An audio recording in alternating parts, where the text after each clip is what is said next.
J'ai passé ma vie à écouter ce que les gens disent, mais surtout à écouter ce que leurs rêves crient en silence. Car le rêve, mesdames, n'est pas une illusion. Ce n'est pas un accident de l'esprit. Ce n'est pas un bruit intérieur sans sens. Le rêve est un langage caché, un miroir renversé de votre vérité profonde. Il dit ce que vous n'osez pas formuler, il montre ce que vous refusez de regarder, et parfois, il prédit. Non pas comme une magie, mais comme une intuition condensée, un savoir subtil, une lecture fine de ce que vous ressentez, avant même de le comprendre. J'ai vu des femmes rêver d'un départ bien avant qu'on ne leur annonce un licenciement. J'ai vu des femmes rêver d'un mensonge, d'une trahison, d'un danger, bien avant que les faits n'éclatent. Pourquoi? Parce que leur inconscient avait déjà compris, parce que leur âme, leur corps, leurs émotions avaient détecté ce que leur mental essayait encore de nier. Ce que vous appelez un cauchemar est parfois un signal d'alarme.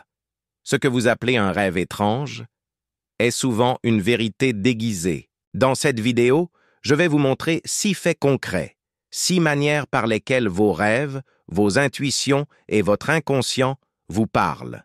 Parfois pour vous protéger, parfois pour vous avertir, parfois pour vous guider, mais toujours pour vous ramener à vous. Si vous avez déjà eu un rêve qui vous a bouleversé, si vous vous êtes déjà réveillé avec la sensation que quelque chose n'allait pas, ce que vous allez entendre ici ne sera pas nouveau pour vous. Ce sera un rappel, une permission de croire en ce que vous avez toujours su, au fond de vous. Car votre inconscient ne vous veut pas du mal. Il veut que vous regardiez enfin en face ce que vous portez depuis trop longtemps dans l'ombre. Et si vous osez l'écouter, votre vie entière peut commencer à changer. L'erreur la plus courante que font les gens avec leurs rêves, c'est de vouloir les comprendre littéralement. Mais un rêve, mesdames, ne dit jamais les choses directement. Il parle une langue symbolique, une langue ancienne, une langue oubliée par notre monde logique, rapide, rationnel. Si vous rêvez que vous êtes nu dans la rue, ce n'est pas de votre corps qu'il s'agit. C'est peut-être votre vulnérabilité qui cherche à s'exprimer. Si vous rêvez que vous tombez dans un vide, ce n'est pas la chute qui importe, mais le fait que vous avez perdu le contrôle quelque part dans votre vie. Un train qui part sans vous peut représenter une opportunité non saisie.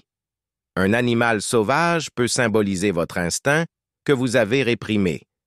Tout est métaphore. Et plus vous cherchez à interpréter votre rêve avec des yeux logiques, plus il vous échappera. Le rêve ne ment pas. Il détourne. Il cache pour mieux révéler. Et c'est pourquoi il faut l'approcher avec douceur, avec écoute, avec patience. Une femme m'a dit un jour, « Je rêve souvent d'un feu qui brûle dans une maison, mais personne ne crie. » Ce n'était pas une prémonition d'incendie. C'était sa colère intérieure, silencieuse mais dévastatrice, qu'elle refusait d'exprimer dans la vie réelle. Son rêve parlait, mais elle n'avait pas encore appris à traduire. Voilà la clé, mesdames. Vous n'avez pas besoin d'interpréter parfaitement. Vous avez besoin de ressentir, de vous demander « Quel est le climat de ce rêve? Qu'est-ce que je fuyais ou poursuivais? Quelle partie de moi parle à travers cette image? » Car chaque image est un fragment de vous. Le rêve n'est pas un film étrange. C'est un miroir émotionnel, codé, intelligent.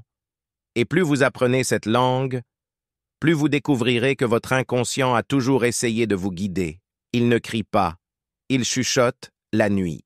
Et celle qui écoute ces chuchotements évite bien des tempêtes en plein jour.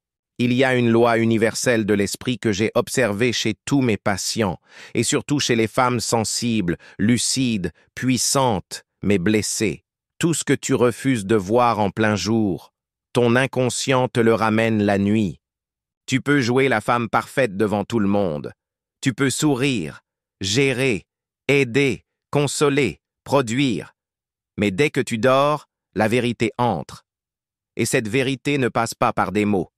Elle prend des formes étranges, des poursuites, des ex qui reviennent dans tes rêves, des enfants perdus, des maisons en ruine, des miroirs brisés. Ce ne sont pas des fantasmes, ce sont des messages. J'ai vu tant de femmes rêver qu'elles ne retrouvaient plus leur chemin. Ce n'est pas qu'elles étaient perdues dans la vie, c'est qu'elles s'étaient perdues d'elles-mêmes. Elles avaient étouffé leur colère, elles avaient mis de côté leurs désirs, elles avaient oublié leur corps, leur rythme, leur joie. Et la nuit, tout revenait. Ce que tu refuses le jour ne disparaît pas. Cela s'imprime dans ton corps, dans ton cœur, dans tes cellules. Et à un moment, le rêve devient le seul espace où cette part de toi peut encore parler. J'ai accompagné une femme qui rêvait sans cesse qu'on lui volait ses chaussures. Ce rêve la hantait, et un jour, elle a compris. Elle laissait les autres décider de sa direction. Elle n'avançait plus selon ses choix. Ses chaussures, son chemin, son autonomie étaient emprises par les autres. Ce rêve, qu'elle appelait étrange, était en réalité un cri silencieux. Voici ce que je veux que vous reteniez. Chaque rêve que vous faites est un rendez-vous, un miroir, un projecteur sur ce que vous avez enfoui. Le rêve ne juge pas, il révèle. Et quand vous commencez à accepter ce que vous voyez la nuit, vous commencez à vous libérer, même en plein jour. Car ce qu'on regarde en face ne contrôle plus notre vie en secret. Et une femme qui ose écouter ses rêves commence à vivre dans sa vérité. Vous croyez peut-être que vos rêves sont étranges, déroutants, incompréhensibles. Mais je vais vous dire une vérité simple, vos rêves ne sont pas confus. Ils sont juste exprimés dans le langage de l'intuition. Et ce langage, ce n'est pas la logique, ce n'est pas la parole, c'est l'image. L'intuition, ce savoir profond que vous ressentez parfois dans votre ventre, ne parle pas avec des mots. Elle vous envoie des symboles. Un oiseau enfermé dans une cage, une porte que vous n'arrivez pas à ouvrir, une mer calme, ou au contraire, une tempête. Ce sont des messages. L'intuition voit avant vous. Elle connecte des micro-détails, des ressentis, des ambiances. Elle rassemble ce que votre esprit conscient n'a pas encore relié. Et elle vous transmet tout cela en images. J'ai accompagné une femme qui rêvait chaque nuit qu'elle rangeait frénétiquement une maison pleine de poussière. Elle pensait que c'était juste le stress, mais son intuition lui parlait. Elle essayait de ranger sa vie pour plaire aux autres. Elle nettoyait sans fin, ce qui, au fond, n'était plus vivable. Et quelques semaines plus tard, elle a découvert que son couple s'effondrait. Elle m'a dit « Je crois que je le savais. Mais je n'osais pas le savoir. Voilà ce que fait l'intuition. Elle sait avant, elle montre, et elle attend que vous soyez prête à voir. Mais tant que vous cherchez des certitudes rationnelles, vous passez à côté de la plus puissante des intelligences, votre intelligence symbolique. Une femme qui apprend à écouter ses images intérieures devient une femme inimaginablement lucide, car elle ne se fie plus uniquement à ce qu'on lui dit. Elle fait confiance à ce qu'elle ressent. Et dans un monde où tout est mensonge, masque et façade, l'intuition est votre vérité intérieure. Alors la prochaine fois que vous rêvez, ne cherchez pas à comprendre tout de suite. Demandez-vous, qu'est-ce que cette image essaie de me faire ressentir? Qu'est-ce que mon cœur sait déjà, que mon mental refuse encore? Car ce que vous appelez étrange est peut-être exactement ce qui va vous sauver. Vous avez peut-être déjà fait ce rêve qui revient, encore et encore, parfois avec les mêmes lieux, parfois avec les mêmes sensations, parfois avec les mêmes silences. Et vous vous êtes dit, pourquoi je rêve toujours de ça? La réponse est simple. Parce que vous n'avez pas encore entendu ce que votre inconscient essaie de vous dire. Le rêve répète ce que la conscience refuse. Il frappe à la même porte, nuit après nuit, jusqu'à ce que vous l'ouvriez.